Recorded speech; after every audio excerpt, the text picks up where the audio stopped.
شخص نے راستہ چلتے ہوئے ایک اجنبی عورت کو گھور گھور کر غلط نگاہوں سے دیکھا۔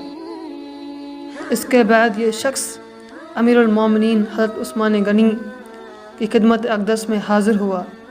اس شخص کو دیکھ کر حضرت امیر المومنین نے نہایت ہی پرجلال لہجے میں فرمایا کہ تم لوگ ایسی حالت میں میرے سامنے آتے ہو کہ تمہاری آنکھوں میں زنا کے اثرات ہوتے ہیں۔ شخص مذکورہ نے کہا کہ کیا رسول اللہ کے بعد آپ پر وحی اترنے لگی ہے؟ آپ کو کیسے معلوم ہو گیا کہ میری آنکھوں میں زنا کے اثرات ہیں؟